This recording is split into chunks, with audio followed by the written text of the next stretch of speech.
DS Diving Service, this is Dane. You just got a picture of the zinc. Also, we went ahead and cleaned up the back area again.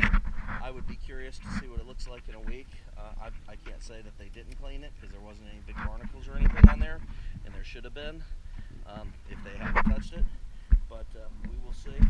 Also, just FYI, I did bring out the exact zinc that goes on your bow thruster.